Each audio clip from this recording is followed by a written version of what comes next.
जिन्दगीमा तपाईं जे गर्न चाहनुहुन्छ त्यो अवश्य गर्नुस्। यो नसोच्नुस् कि मान्छेले के भन्लान्, किनकि मान्छेले तब पनि भन्छन् जब तपाईं केही गर्नुहुन्न। नमस्कार, कार्यक्रम एग्रो बिजनेसको पहिलो श्रृङ्खलामा यहाँलाई हार्दिक स्वागत छ। म सीता धमला। दर्शकवृन्द, कार्यक्रम एग्रो बिजनेसको उद्देश्य भनेको विशुद्ध व्यावसायिक कृषिमा लागि परेका किसानहरूको कृषिप्रतिको मोह, उनीहरूको सङ्घर्ष र सफलतालाई प्रस्तुत गर्नु हो। र आज हामी एग्रो बिजनेसमा सामूहिक रूपमा जङ्गली पंक्षी कालिजलाई व्यावसायिक रूपमा पालन तथा कालिजको चल्ला ह्याचिङ र अन्डा उत्पादन गर्ने दक्षिणकालीमा रहेको प्रयास वाइल्डलाइफ स्टक प्रालीको विषयगत रिपोर्ट प्रस्तुत गर्नेछौँ। हेरौँ यो रिपोर्ट।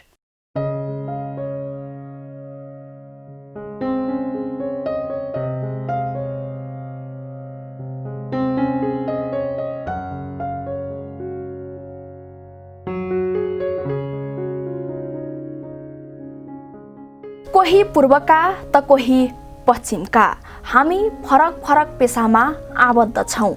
संयोगले हाम्रो भेट भयो। कुराकानी गर्ने क्रममा एकअर्कामा केही नयाँ कामको थालनी गरौँ भन्ने सोच आयो। त्यही सोचका साथ एउटा फरक व्यवसाय गर्ने कि भन्नेतर्फ हामी अघि बढ्यौँ।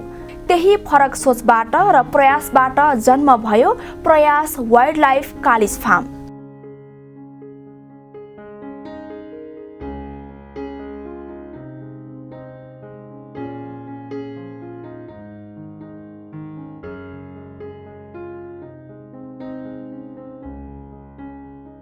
प्रयास वाइल्डलाइफ फार्म 2075 सालमा यसको स्थापना भएको हो। स्थापनामा हामी 4 जना साथीहरूको मूल भूमिका छ। पेशागत रूपमा 4 जना साथीहरूमध्ये विभिन्न तह तबकाका भए तापनि हामी कृषकको छोराको हैसियतले केही नयाँ सोच र नयाँ काम गरौँ भनेर युवा साथीहरूको एउटा सानो प्रयासबाट, नामै पनि प्रयास वाइल्डलाइफ स्टक फार्म र काम पनि प्रयास भएको हुँदा यो फार्मको स्थापना भएको अहिले करिब 2 वर्ष हुन थालेको छ। र फार्म स्थापनाको मूल उद्देश्य त हामी कृषि पर्यटनप्रति युवाहरूको आकर्षण वृद्धि गर्नको लागि र यस क्षेत्रमा मूलत अन्य साथीहरू पनि जोडिएर जाउँ, जुन अहिले एकछिन फ्रेममा आउनुहुनेछ। यहीँको स्थानीय समाजसेवी दिलीप कुमार तामाङजी, अनि त्यस्तै कपिलवस्तुमा पनि लामो कृषि क्षेत्रमा काम गर्नुभएको रुमाकान्त भण्डारी जो हाम्रो सञ्चालक हुनुहुन्छ, त्यस्तै युवराज अर्याल जो सञ्चालक आज अनुपस्थित हुनुहुन्छ, लगायतको हामी 4 जनाको युवा समूहको एउटा उत्साहपूर्व प्रयासबाट हामी यो प्रयास वाइल्डलाइफ स्टक फार्मको स्थापना गरेका हौँ। हामी एउटा कृषकको छोरा भएको हैसियतले नेपाली युवा जनशक्तिलाई कृषि तथा कृषि पर्यटनतर्फ आकर्षित गर्ने हेतुका साथ विक्रमसम्म 2075 साल पौषमा यस प्रयास वाइल्डलाइफ कालिज फार्मको स्थापना भयो। यो एउटा फार्म मात्र नभएर कम्पनी तथा उद्योगको रूपमा स्थापित छ।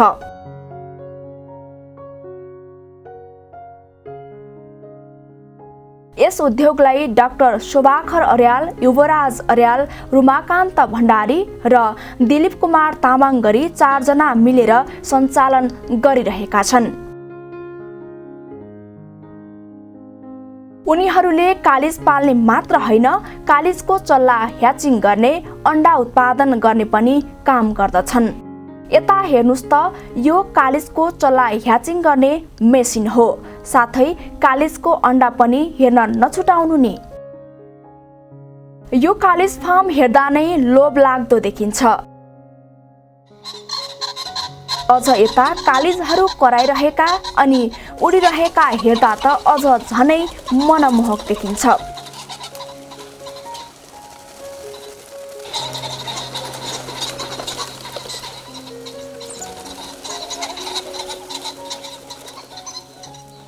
फार्मको रेखदेखमा अर्का सञ्चालक दिलीप कुमार तामाङ धेरै नै खटिन्छन्। अब कालिज पालेको 2 वर्षको अवधिमा के कस्ता अनुभवहरू बटुले त तामाङले। हामी 4 जना युवाहरूको एउटा प्रयासले बृहत गर्ने भनेर कालिज पालनको चाहिँ सेक्टरमा अलिकति केही गर्नुपर्छ भनेर हामीले यो कालिज पालन व्यवसायमा चाहिँ अहिले यहाँले सोध्नुभएको क्वेसन अनुसार अब हामीले यसमा सबै युवाहरू अब युवा शक्ति चाहिँ यो देशको लागि चाहिँ एउटा अलिकति ऊ पनि हो। त्यसमा चाहिँ अब तल्लीन रहेर सबैले गर्छु भन्ने भावना चाहिँ एउटा इच्छा शक्ति चाहिँ हुनु पर्यो। प्लस अब त्यो इच्छा शक्ति मात्र भएर पुग्दैन, यसमा आर्थिक पाटोदेखि लिएर हरेक कुराले त्यतिकै अलिकति कठिन पर्छ र अब यो यसमा चाहिँ अब चुनौती पनि त्यतिकै छ र कठिनाइ पनि त्यतिकै छन्। गर्छु त भन्ने नै भइहाले, तर अब यसमा चाहिँ सरदर अब मेरो अनुभवमा चाहिँ अब सरदर यो फार्ममा चाहिँ अहिले मैले नै रेखदेख गरिरहेको अवस्थामा चाहिँ अब मूलभूत रूपमा चाहिँ यसमा अब अरू लोकल कुखुरा ब्रोइलर कुखुरा भन्दा चाहिँ यो अलिकति पृथक प्रजाति, यो जङ्गली प्रजातिको भावेर त्यही किसिमले यसलाई कसरी त्यसलाई उ गर्न सकिन्छ त्यो कुरामा ध्यान दिनुपर्छ हामीले।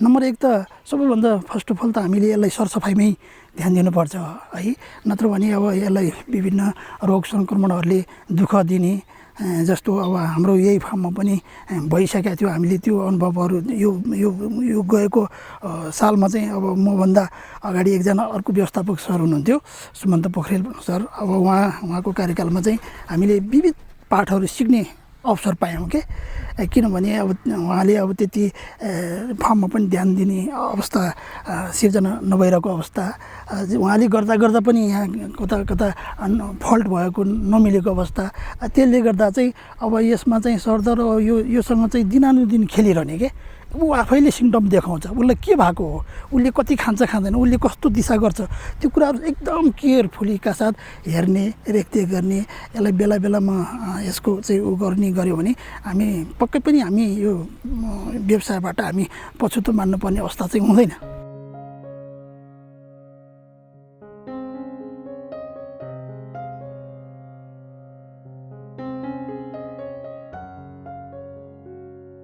लामो समय कृषि पेसामा नै आबद्ध थिए प्रयास वाइल्डलाइफ कालिज फार्मका अर्का सञ्चालक रुमाकान्त भण्डारी। सुनौ उनको पनि कालिज फार्म सञ्चालन गर्दाको अनुभव। साथीहरू मिलेर यहाँ एउटा कृषि फार्म खोलेको छ कालिज फार्म। पहिले पनि मैले कृषिमा धेरै काम गरेँ, कुखुरा पालन, माछा पालन, अनि धान खेती, गहुँ खेती धेरै गरेँ। अनि यहाँ आएर एउटा साथीहरूको सबै समूह मिलेर एउटा केही नयाँ केही गरौँ भनेर साथीहरूले भन्नुभयो, अनि त्यसमा समावेश गरियो। सफल छ, राम्रो छ, पोहोरभन्दा धेरै राम्रो छ अहिले हैन। त्यही सिलसिलामा यसमा राम्रो फाइदा पनि छ, दुःख पनि छ, फाइदा पनि छ। यसलाई हुर्काउन गाह्रो पनि छ र यसलाई हुर्काउनलाई धेरै सरसफाइ धेरै चाहिने र धेरै एरिया चाहिने के। एरिया यसलाई जति नजिक भयो त्यति ठुङ्छ, जति एरिया भयो त्यो ठुङ्न सक्दैन के, त्यो किसिमले यसलाई हुर्काउनु पर्ने छ। र यसको राम्रो छ, केही पनि जान्दिनँ जस्तो हुन्थ्यो नि त, अहिले गर्दाखेरि त धेरै अनुभव भयो। अब यसपछि यसमा फेरि आम्दानी आउनु थाल्यो, आम्दानी आउनु थालेपछि खुसी भयो हैन। आम्दानी आएपछि त जसलाई पनि त्यही अलिअलि आम्दानी आएपछि अलि खुसी भइन्छ नि त, त्यस्तै हुँदै गयो। अब झन् इच्छा शक्ति झन् जाग्दै गयो के। उनीहरूले सुरुमा पोखराबाट एक दिने 700 वटा चल्ला ल्याएर व्यवसाय सुरु गरे।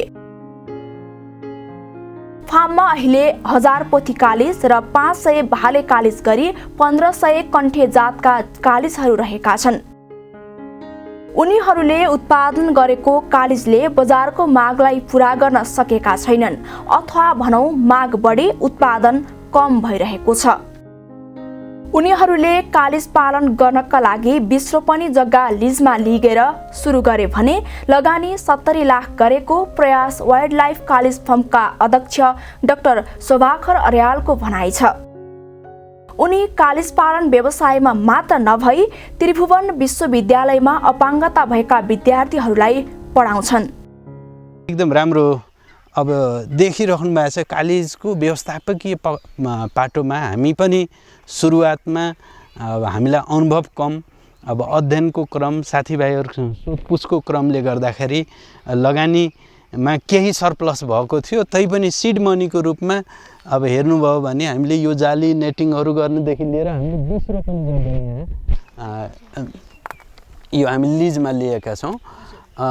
यो जग्गाहरूलाई तार बेर आदि इत्यादि गर्ने र सम्पूर्ण व्यवस्थापनको लागि भनेर हामी साथीहरूले सुरुको अवस्था 70 लाख रुपियाँबाट सञ्चालन 70 लाख लगानी गर्नु भएको छ हैन? हजुर। 2 वर्षमा नाफा घाटा चाहिँ के रहेछ? अत्यन्त राम्रो। अब व्यावसायिक रूपबाट यसको व्यावसायिक जुन एउटा क्याल्कुलेसन गर्ने हो भने हामी पारबिन्दु हामी तेस्रो वर्षमा ब्रेक इभन पोइन्ट जुन हो नि, ब्रेक इभन पोइन्टको रूपमा तेस्रो वर्षमा लगानी हाम्रो फिर्ता हुन्छ भन्ने हामीले अपेक्षा र त्यो प्रक्षेपणका साथमा हामी काम गरिराखेका थियौँ।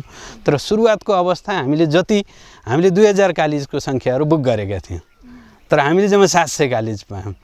त्यसमा पनि पहिलो वर्षको अनुभवमा चुनौतीपूर्ण रह्यो, किनकि कालिजको अब मरभागदेखि लिएर अब व्यवस्थापकीय पार्टमा नयाँ सिकारुको हिसाबमा। तैपनि हामीलाई अहिले पछिल्लो समयमा कालिजले जुन अन्य साथीहरूबाट अथवा अध्ययनको क्रममा हामीले सिकेका कुराहरू थिए, ल 30-40 वटा अन्डा दिन्छ भनेको हाम्रै यहीँ फार्ममा 60 वटा अन्डा कालिजले दिँदो रहेछ। एउटा कालिजले एउटा सिजनमा उसले फागुनदेखि चाहिँ अन्डा पार्न सुरु गर्छ भने उसले यो साउनसम्म क्रममा 3 महिना 3.5 महिनाको क्रममा 60 वटा एभरेजमा। अब त्यसमा पनि फेरि अन्य नयाँ साथीहरूलाई फेरि कालिज पाल्न सुरु गर्नु होला, अनि फलानो साथीले अथवा फलानो फार्मको अध्यक्षले 60 वटा दिनुभयो कालिजले दिन्छ भन्ने किसिमको भन्दा पनि अब हामीले कस्तो किसिमको कालिजलाई दाना पानीहरू खानपेन रेखदेख व्यवस्थापकीय पक्षमा हामी कति नजिकबाट कालिजलाई बुझेका छौँ त्यमा पनि निर्भर गरेका थियौँ। उनीहरूले कालिज पालन व्यवसायको लागि भूमि व्यवस्था कृषि तथा सहकारी मन्त्रालय प्रदेश नम्बर 3 हेटौँडा मातहत कृषि ज्ञान केन्द्र ललितपुरबाट अनुदान पनि पाएका छन्, जसले गर्दा व्यवसाय विस्तारको लागि थप सहयोग मिलेको छ।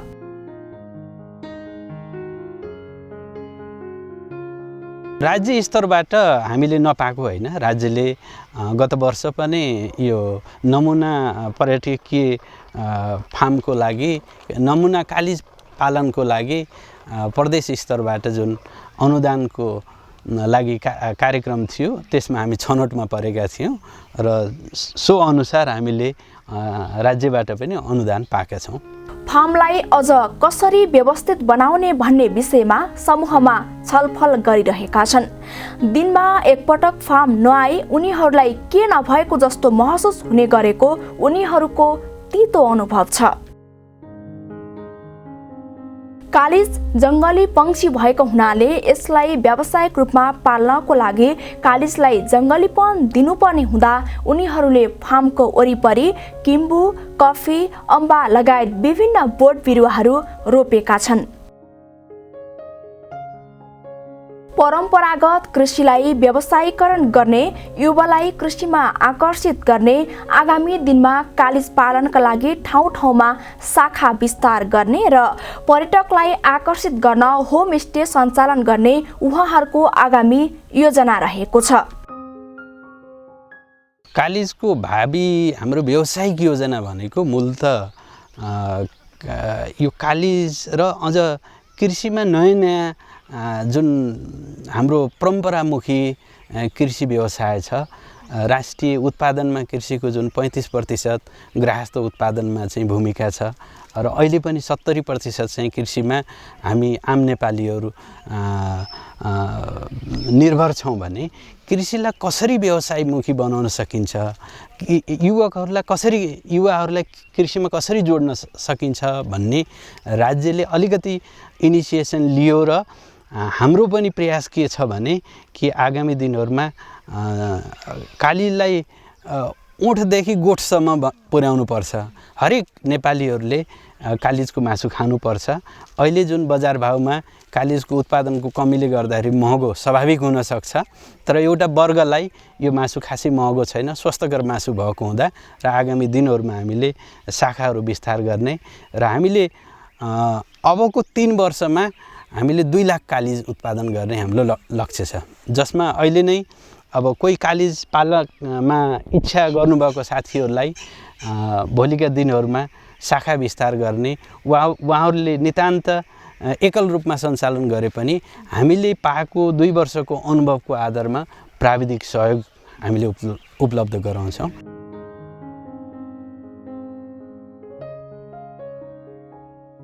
यो थियो प्रयास वाइल्डलाइफ स्टक प्रालीसँग सम्बन्धित विषयमा तयार पारिएको रिपोर्ट। हवस् त आजलाई कार्यक्रम यति नै। अर्को दिन फरक विषयवस्तु र फरक किसानका भोगाईहरू लिएर आउनेछु। तपाईलाई कार्यक्रम कस्तो लाग्यो सल्लाह सुझावको अपेक्षा गर्दै अहिलेलाई म लगायत मेरा इन्टायर टिमलाई बिदा दिनुहोस्। जय कृषि जय किसान, नमस्कार।